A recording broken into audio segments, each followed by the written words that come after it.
Fala rapaziada, saudações vascaínas, vamos que vamos para mais um vídeo falar de Vasco da Gama e falar, é claro, sobre notícia importante. Ontem tivemos aí a confirmação que com a chegada do zagueiro Manuel Capasso, o Vasco ultrapassa já nesta janela mais de 100 milhões de reais em investimento.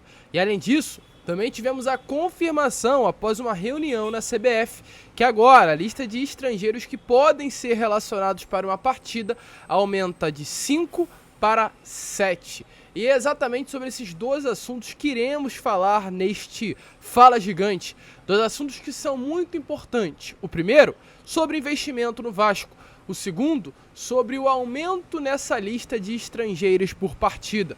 O que isso influencia a vida do Gigante da Colina?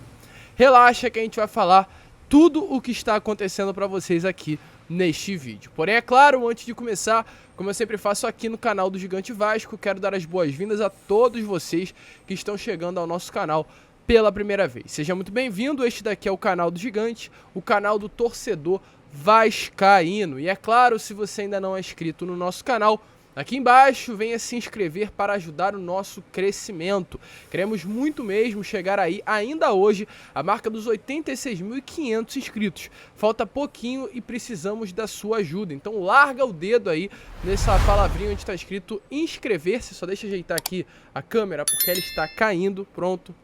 Melhor, larga aí o dedo nessa palavrinha inscrever-se, não esqueça também de deixar o seu like, o seu joinha, o seu gostei, como você preferir chamar para ajudar a divulgação deste vídeo. Não esqueça também, é claro, de aqui embaixo deixar também o seu comentário sobre o que você acha aí desta temporada de 2023, quais posições mais carentes, e não sai daqui também sem ativar o seu sininho de notificação, para que todos os nossos vídeos cheguem até você e você fique muito bem informado de tudo que acontece aqui no Vasco da Gama. Tranquilo, rapaziada? Agora sim, vambora. Sem muita enrolação, falar logo de Vasco. Eu quero começar primeiramente esse Fala Gigante confirmando o que aconteceu ontem. O Manuel Capasso ainda não foi anunciado oficialmente, mas a expectativa é que nessas próximas horas de quarta esse anúncio já venha a acontecer e muito provavelmente até inclusive durante a postagem, a gravação desse vídeo, o Manuel Capasso deve ou pode vir a ser anunciado. Porém, o que queremos trazer aqui a vocês é que com mais essa chegada do Manuel Capasso, o movimento do Vasco, né, no mercado com relação a investimento vai superar aí os 115 milhões de reais. A chegada do Léo Jardim, goleiro que veio junto ao Lille da França, já fez com que esse valor, né, chegasse aos 108 milhões.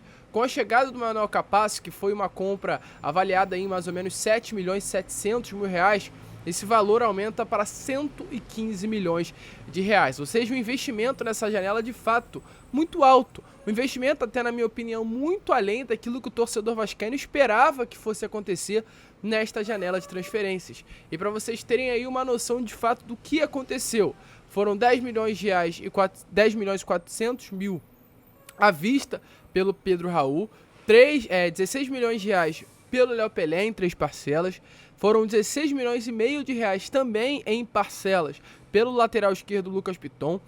Pumita Rodrigues valeu 10 milhões de reais aos cofres do Vasco da Gama. Jair valeu 13 milhões e 200 mil reais em 3 parcelas também aos cofres do Vasco. Léo Jardim, 13 milhões e 900 mil reais. Capasso, 7 milhões e 800 mil reais, a última contratação. E o Orediano, que foi a maior contratação, 20 milhões e 700 mil reais. Isso tudo fez que o Vasco nessa janela já chegasse a esse valor que a gente informou a vocês agora há pouco. E aí eu já te deixo essa grande pergunta. Realmente, você, na sua opinião, acha que ainda cabe mais investimento? Você também, na sua opinião, dentre esses nomes, qual foi o melhor investimento do Vasco? Ivan, Léo Jardim, Capasso, Orediano, Jair, Pumita, Léo Pelé? Deixe a sua opinião aí nos comentários. O que temos a trazer a vocês é exatamente a resposta desta primeira pergunta que nós fizemos, que no caso é: cabe mais investimento no Vasco? E a resposta que eu tenho a te dar, e acredito que é a que você inclusive respondeu aí no seu subconsciente, na sua cabeça, é sim, cabe mais investimento. E a resposta, além dessa que nós temos a te passar, é: o Vasco irá fazer mais investimentos. Isso é claro, isso é fato.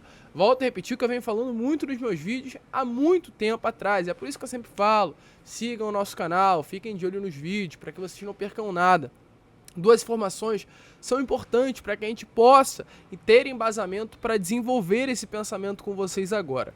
O primeiro é quando o Paulo Brax vira, numa entrevista que deu quando foi apresentar o Léo Pelé, lá aqui no CT Moacir Barbosa, não foi na Flórida, foi aqui no CT Moacir Barbosa.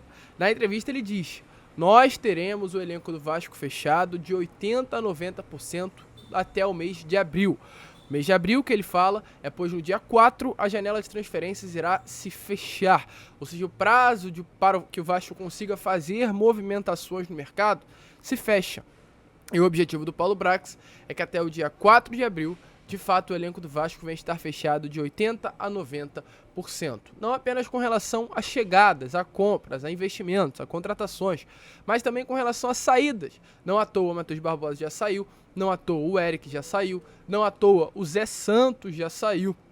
E alguns jogadores ainda irão sair do elenco do Vasco da Gama. Na minha opinião, eu vendo essa situação de longe e já adiantando até vocês, eu tô tentando entrar em contato diariamente com os empresários do atleta para saber informações, mas não tô conseguindo, tem sido muito fechado hoje realmente essa divulgação de como está o status de cada atleta dentro do Vasco, mas o que eu tenho a passar a vocês é que a situação do Edmar, a situação do Zé Gabriel, a situação do zagueiro pelo lado direito Ulisses, não são situações confortáveis e muito provavelmente tudo leva a crer é que esses atletas em breve também devem ser emprestados a alguns clubes. O Criciúma sondou a situação do Edmar. O Zé Gabriel tem um mercado muito aberto também aqui no futebol brasileiro. O Ulisses tem a cara de Série B do Campeonato Brasileiro também, com todo respeito ao atleta, mas é um atleta de uma imposição física muito forte, é um atleta que realmente tem um corpo muito grande, consegue realmente ter esse embate físico muito bom. Ele tem a cara de um jogador de Série B do Campeonato Brasileiro, então muito provavelmente deve aparecer na competição aí nesses próximos meses.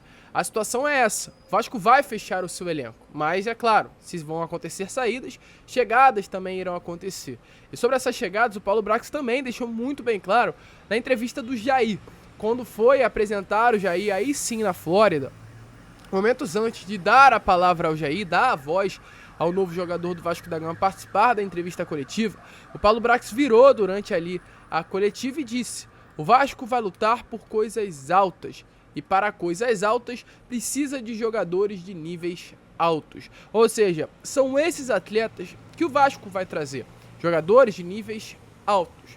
Porém, a partir desse momento, a gente tem que olhar para o mercado do futebol brasileiro e o mercado do futebol sul-americano, e um grande impasse que com toda certeza estava acontecendo. Eu desde o início desse ano, até desde o início da janela, já no ano passado, eu venho trabalhando no mercado com relação à apuração, né? E é claro, a gente vem tendo contato diário com empresários e vem tendo uma noção maior de como está o mercado do futebol brasileiro. E desde o início todos vêm me falando muito. O mercado do futebol brasileiro está escasso. Escasso com relação à contratação. A movimentação, vocês podem ter visto, foi muito pequena com relação à troca de jogador por jogador. Por exemplo, o Santos foi um clube que contratou muitos atletas do próprio futebol brasileiro. Muitos desses atletas do Ceará, que foi um clube que caiu. Ou seja, foi realmente um clube aproveitado. Clubes da Série A não fizeram movimentações entre si. O que eu quero dizer com isso? O Vasco não deu um jogador para um clube da Série A. O Fluminense não deu um jogador para um clube da Série A. Essas movimentações foram muito mínimas em comparação com outros anos. Porque o mercado do futebol brasileiro está ficando cada vez mais escasso. E o que eu quero dizer com isso, né? Que automaticamente o Vasco da Gama e vários outros clubes têm que começar a visar o mercado do futebol sul-americano. E o Vasco estava visando. Não à toa contratou o Orediano, não à toa contratou o Pumita e não à toa contratou o Manuel Capasso. E para que houvesse essas contratações, o Vasco teve que se livrar de grandes jogadores. Grandes jogadores não, né? Mas de uma boa quantidade de jogadores do seu elenco. O Vasco se livrou do Juan Quinteiro, o Vasco se livrou do Sarrafiore e a expectativa também é que o Vasco possa até se livrar do Matias Galarza, dependendo aí da situação. Nesses últimos dias tivemos a confirmação que o Vasco teria colocado sim o Galarza no mercado por um empréstimo com opção de compra. Essa era a expectativa. Porém, tudo pode mudar. O grande motivo disso é o que aconteceu ontem na reunião da CBF. O que é que aconteceu ontem na reunião da CBF? A CBF aprovou o aumento no limite de estrangeiros por 7 por partida. Antes eram apenas 5 estrangeiros por jogo. E, querendo ou não, isso prejudica o Vasco da Gama, porque o Vasco poderia ter o desejo de contratar mais atletas e não poderia, porque teria que levar apenas 5 por partida. Agora com 7 a situação aumenta e aumenta muito, pois se o Vasco pudesse fazer apenas mais um movimento no mercado do futebol sul-americano, agora pode fazer mais 3. Exatamente 3 posições que o Vasco tem jogadores carentes no elenco, né? Hoje, a gente que acompanha o dia a dia do Vasco da Gama sabe muito bem que o Vasco tem 3 posições bastante carentes, que é um volante, aquele volante de qualidade, um volante que saiba sair jogando, ou também, quem sabe, dependendo da forma com que o Jair vai jogar, um volante pitbull, aquele cão de guarda que saiba desarmar. O Vasco procura um atleta com essas características, além disso também esse camisa 10 que tanto vem sendo falado, e é claro também o ponta esquerda. 3 posições carentes, e 3 posições, torcedor, que com toda certeza já foram mapeadas no mercado do futebol sul-americano. Porém, não podia contratar 3 jogadores do futebol sul-americano exatamente por esse limite no número de estrangeiros. E não à toa ontem, o próprio Luiz Melo, após a reunião da CBF, o Luiz Melo representou o Vasco da Gama na Confederação Brasileira do Futebol, confirmou em uma entrevista: a gente tem interesse na questão dos estrangeiros. O Vasco sai satisfeito. Essas foram as palavras do próprio CEO do Vasco da Gama, Luiz Melo, durante a entrevista à CBF. Ou seja, o Vasco da Gama sai satisfeito e não à toa também por causa disso, confirma a vocês o que o Paulo Brax deixou bem claro em uma entrevista, em 2 entrevistas, uma realizada no mês de outubro e a outra em uma grande apuração aí através do jornalista Lucas Pedrosa, ou seja, uma entrevista do Paulo Brax e a outra numa apuração feita, onde nessa entrevista o Paulo Brax confirma, abre aspas, trouxemos o head de mercado do Genoa para abrir mercados e ele traz mais, ele já foi ao Uruguai em nome do Vasco e do Genoa, ele vai à Argentina, temos 2 analistas de mercado no Paraguai analisando uma competição sub-20 entre nações, ou seja, confirmou que o mercado do futebol sul-americano já foi muito analisado e nessa apuração que o Pedrosa fez agora no mês de janeiro, ele confirmou 2 scouts do Vasco foram até a Argentina para acompanhar 2 partidas específicas no local e observar jogadores. Além disso, também teve a intenção de negociar com o Manuel Capasso. O que eu quero falar com isso? Que o Vasco hoje faz movimentos sérios no mercado do futebol sul-americano. Movimentos fortes. Muitos nomes, torcedor, estão sendo analisados, estão realmente na mesa ali da diretoria do Vasco na América do Sul, no Paraguai, na Argentina, no Uruguai. E não à toa ontem o Luiz Melo deixou bem claro que o Vasco saiu satisfeito da reunião e a questão aí dos estrangeiros, né, interessa muito. Trago nomes a vocês, ó. Aranguiz, um volante que já foi cotado, que é chileno, cabe na vaga de estrangeiro. Santiago Riz, volante cotado, que é argentino, estaria na vaga de estrangeiros. Sobre camisa 10, Igor Coronado, Matias Rojas, Franco Fagundes, Emanuel Reynoso. Igor Coronado não, que é brasileiro, né? Mas Matias Rojas, Franco Fagundes, Emanuel Reynoso, todos sul-americanos. E sobre o atacante, o Diego Valois, né, que a gente vem falando, mas vários outros atacantes do futebol sul-americano vêm se destacando e com toda certeza também estão aí nessa lista de diretoria. Ou seja, isso facilita. Isso vai fazer com que toda certeza, nesses próximos dias, o Vasco se intensifique ainda mais nas suas movimentações no mercado para trazer nomes. Vamos lá, o Vasco com toda certeza, crava vocês, vai trazer mais nomes do mercado sul-americano. Isso interessou muito ao Gigante da Colina, o fato de ter aumentado um pouquinho essa vaga de limite de estrangeiros.